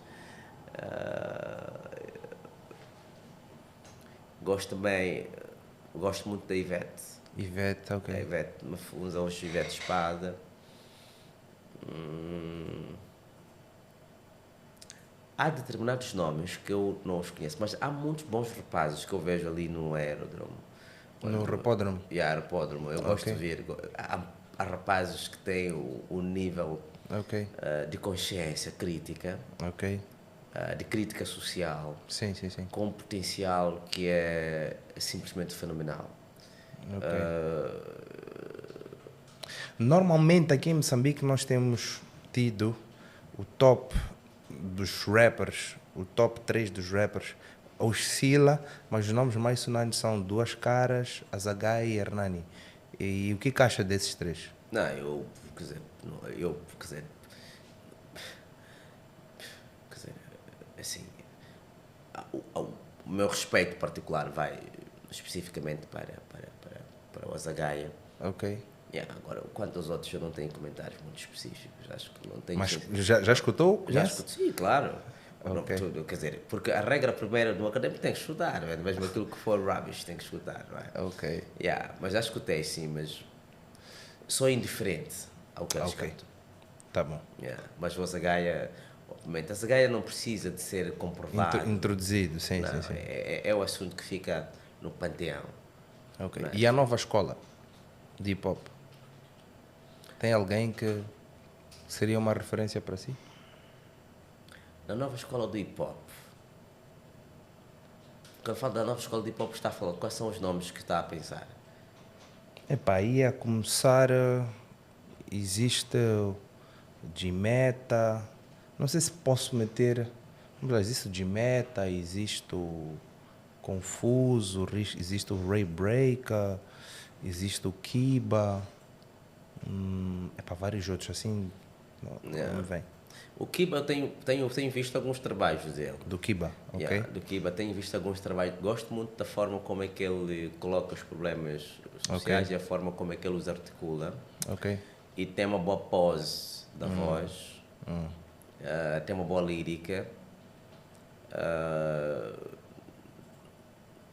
Talvez tenha que aprofundar um pouco mais a poeticidade, mas eu penso que, olhando para aquilo que é a forma, por exemplo, comparando com Ribas, que tem uma outra forma de Com fazer. quem? Desculpa? Ribas, não é? The Reapers. Como se chama? Ribas, não é? Reapers, da música Zacarias? Sim. Mr. Reaper, sim, Sim, sim, sim. Mr. Reaper, sim. Mr. Reapers. Tem uma outra forma de colocar as coisas. Ok. Eu diria que entre os dois há um grande potencial de emergir. Mas temos vários outros já neste percurso da nova geração. É por isso que eu dizia o Rapódromo, é isso. Rapódromo. Rapódromo tem Sim, sido um lugar em que nós captamos as grandes tendências do rap Sim, moçambicano. Não obstante, alguns depois não dão continuidade ao trabalho, infelizmente. Mas Tem algum lá que despertou algum interesse? eu vi, portanto, algum tempo atrás, mas já me esqueço o nome, mas penso que era um jovem que vinha da Zambésia. Eu acho que seja, segundo os gostos do doutor, talvez seja o Epachas One. Sim, exatamente. Sim, é um jovem que também fez 2 licenciaturas. Sim. Ele é dos melhores tempos. Eu tive uma apreciação muito positiva do jovem, ouvi, sentei mesmo para ouvir profundamente e tive uma impressão muito positiva dele. E parabéns por isso também, porque tem sido um espaço em que jovens descobrem-se e descobrem-se novos talentos para Moçambique e ficam também com a convicção de que estão a fazer, portanto, um excelentíssimo trabalho. Ok, eu ia sugerir também que fosse assistir o Vini the Cat. Vini the Cat. Vini the Cat. Sim. Ele provavelmente seja um gladiador que assim de primeira vai gostar do seu estilo, né? Vini. The Cat. Agora, doutor, Sim.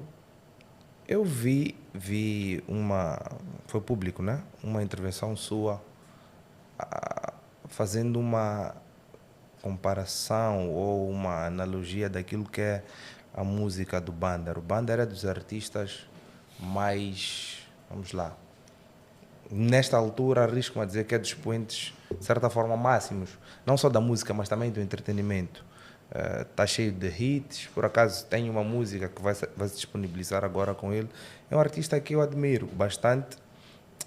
Pode não ter aquela técnica que nós admiramos nos rappers, que eu por acaso admiro, mas ele tem qualquer outra coisa ali que consegue chamar a atenção e acho um jovem talentoso. O que é que acha do Bander ou da música do Bander? Bem, eu já me pronunciei sobre a questão da música do Bander. Okay. O problema não está com o Bander como pessoa, que é um jovem com o qual, inclusive, já privamos algumas vezes, e eu acho que é um jovem que encontrou uma solução para os seus problemas, usa daquilo que lhe é possível fazer para dignificar Moçambique e fazer de Moçambique o que ele acha que tem que fazer agora. Obviamente que nós não podemos usar a música do Bander como critério daquilo que nós somos capazes de fazer no contexto de Moçambique. Moçambique não é um país em que tem que ser reduzido a raparigas seminuas com bundas a saltar, com questões obscenas, pornográficas, o que quer que seja. Este não é o país sério. Yeah. E quando diz que está no top, obviamente, também, mas isto também é em função da mediocridade da sociedade em que nós nos encontramos, porque o consumo daquele tipo de música só pode ser aceitável para pessoas cuja competência intelectual é diminuta, ou seja, é uma competência extremamente limitada, com poucos recursos intelectuais com os quais podem fazer, portanto, a musical. Eu diria, portanto, o espectro musical em que se encontra o Bander, subentenda-se que Bander representa muitos outros que fazem a mesma coisa, né? Uma espécie de esgoto musical. Espécie de? Esgoto musical. Ok, tá bom. Para que serve um esgoto?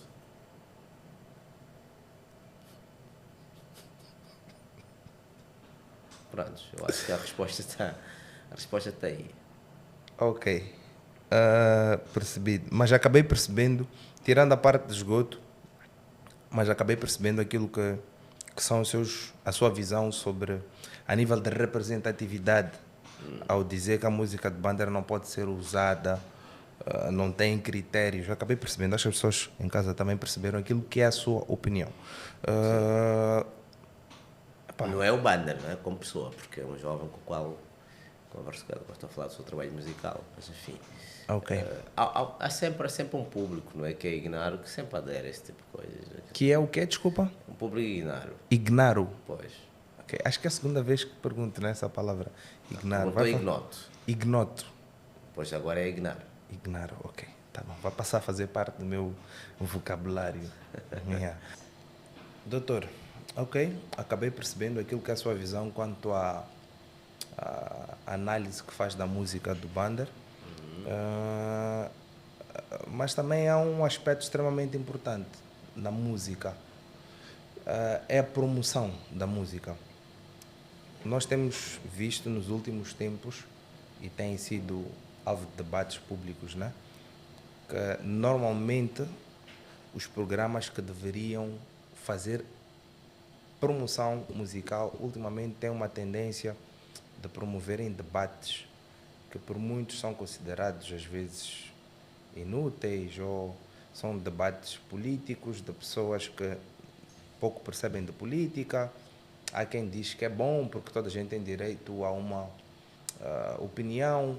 O que é que o doutor acha dos programas que, na sua gênese, eram virados para a promoção cultural e de música, hoje promovem debates políticos ou que para muitos de nada agregam à sociedade? Essa é uma pergunta interessante. Nós devemos assumir de forma ostensiva que os programas que eram de entretenimento tornaram-se em lugares em que já não é o entretenimento que é o mais importante, o foco principal, ou o fito último, tornaram-se lugares de discussões de assuntos sociais ou políticos. Mas isto tem que ver com uma tendência geral. É que nós estamos numa sociedade em que todos acham que têm habilidades e competências para falar sobre qualquer que seja o assunto, mesmo que as suas competências não sejam comprovadas. Ok. E este problema de Letícia Allen já mostra que em Moçambique, se fizer uma análise muito rigorosa, dificilmente vai encontrar um programa que é de facto de entretenimento. Ou seja, grande parte dos programas que se identificam de entretenimento são programa de discussão entre imbecis, que não há nenhum rigor. Mas pronto, vão falando, vão discutindo, vão discursando, vão emitindo as suas docs, as suas opiniões, mas que no final de tudo nós não percebemos o que é que está por trás disto. Se for ler, por exemplo, autores como, por exemplo, Adorno e Horkheimer, né, na dialética do esclarecimento, há uma espécie de harmonização ou de standardização da forma como é que se produz e se discute a sociedade. O que importa nesta sociedade não é tanto o rigor do pensamento, mas a superficialidade e a falta de rigor são compensados pelos aplausos e muitas vezes entram em conformidade com as pré-noções das massas. E aí eu ia fazer referência ao texto de Gustave Le Bon, La Psychologie de Foule, ou o texto de Serge Taskin, por exemplo, A Mistificação das Massas. As massas são um corpo amorfo, incapaz de pensar, de refletir, incapaz de ser de si próprio e sempre segue as dimensões mais emotivas, que são dimensões mais primitivas. Nós temos isto na sociedade moçambicana. Obviamente que nessas condições, toda e qualquer forma de produção do entretenimento, tal como foi produzido pelo sistema capitalista, porque o entretenimento é uma forma de standardização, de manipulação e de condicionamento da sociedade. Obviamente, Hollywood é um exemplo paradigmático disto, né? A produção do hollywoodiano é mesmo para conformar a sociedade, porque por trás do cinema há sempre uma dimensão ideológica. Em Moçambique, se for ver, não há nada. Se for a ver a dinâmica da produção dos programas, não há nenhuma estrutura clara sobre qual é o fito último disto. Obviamente que isto também tem que ver com a pobreza intelectual daqueles que não só produzem o programa, mas também daqueles que fazem o programa. Agora, com todo respeito, nós precisamos, em Moçambique, de ter programas de entretenimento. Quer dizer, o único programa de entretenimento que faz algum sentido aos domingos é o programa do Júnior. Gabriel Júnior. Que o programa, para além disto, o que é que tem? Ninguém pode dizer que há um outro programa, para além daquele programa. A nível de entretenimento? A nível de entretenimento, tens vários programas, claro, mas eles não atingem aquilo que é o sentido mais pleno do entretenimento. Todas as televisões têm entretenimento, todas elas têm entretenimento. Sem sombra de dúvida, já é um programa de entretenimento do país. Quer dizer, nós precisamos de repensar o que é entretenimento. Entretenimento não é só chegar ali, colocar duas pessoas a cantar e depois falar de algumas banalidades, trivialidades e o assim terminou. Não. Entretenimento tem que haver uma reflexão de fundo. O que é que se pretende fazer com o entretenimento? Qual é o tipo de entretenimento que nós queremos? Claro, em função das televisões e como é que nós produzimos o conteúdo e qual é o alcance deste conteúdo. Isto, para mim, não existe necessariamente. Então, nós precisamos... Porque isto parte de um problema. É que eu quando digo que a sociedade moçambicana está em decadência, é preciso entender isto com muita profundidade. Isto atinge todas as esferas.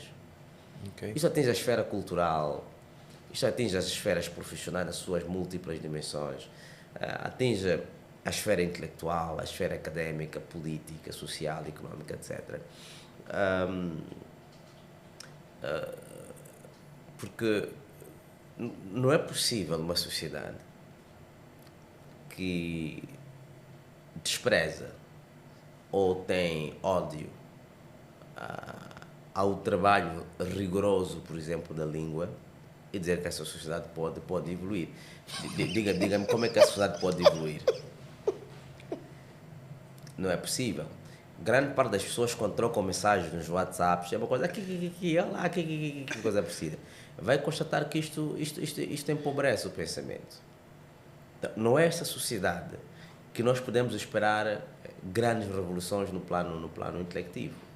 Obviamente que há alguns moçambicanos, mas são poucos que fazem o trabalho intelectivo muito a sério. Por exemplo, as pessoas não percebem que mesmo para dirigir uma casa, um espaço doméstico, tu precisas de ser sofisticado na forma como é que tu pensas. Ok. Mas também podes dirigir uma casa com o teu nível, digamos, limitado, do ponto de vista linguístico. Podes dirigir uma casa. Uma pessoa que tem 15 palavras, há pessoas que usam 15 palavras por dia. Circulam naquelas 15 palavras, não saem daqui. Pode fazer um exercício, 15 palavras. Evita a gerir o seu dia. Percebe? Então, essa pessoa não pode, em nenhuma circunstância, ter capacidade para ir para além das 15 palavras. Não pode. Não tem como. Mas existem pessoas que só... Asseguro-lhe. Há pessoas que não passam de 15 palavras. Tudo que ela escreve são 15 palavras, repetidas várias vezes ao longo das mensagens. Doutor, foi uma honra estar aqui consigo, deu para conhecer melhor aquilo que são os seus gostos. Não chegamos a falar de desporto. É um adepto de desporto? Bem, faço artes marciais. Faz? Sim. Até hoje? Até hoje. Sério? Sim. Que arte? Desculpa. Taekwondo WTF. Oh. Yeah. Qual é o seu cinturão? Desporto, eu já estive no... agora estou a avançar para... Estou a passar o vermelho. Ok. Yeah. E faz já há quantos anos?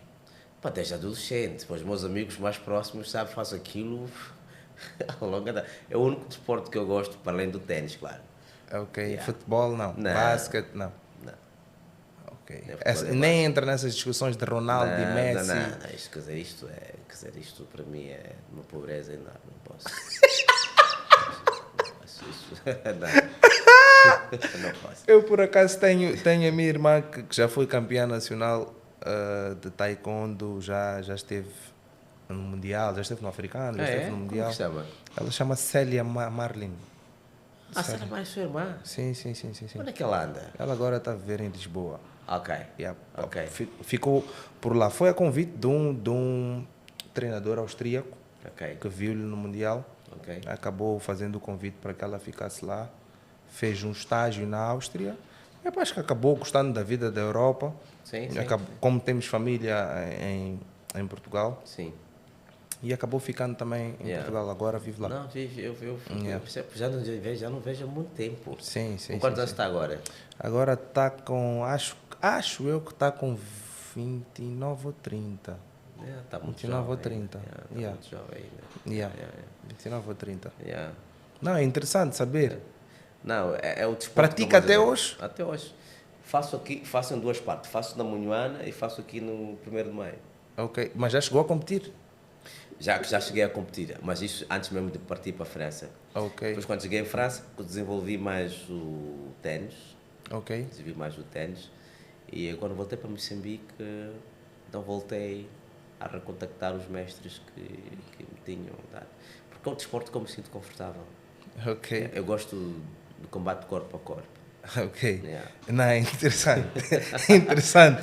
Então fica aí o aviso para os jornalistas políticos, se quiserem um dia passar aquilo que é a linha do respeito, vão ter que encontrar algo acima. Então, família, foi uma honra estar aqui. Muito obrigado, doutor. Penso que oportunidades não faltarão. Então, Pois. sempre que necessário, eu farei chegar o meu convite. Creio que muitas pessoas... eu não sei se conduzir da melhor forma, sou ainda um pupilo nesta área, mas achei super interessante. Muito obrigado. Deu o seu parecer de muita coisa. Então, família, subscrevam o canal. Foi uma honra estar aqui com o Régio Conrado para mais um episódio do Real Talk Podcast e até a próxima.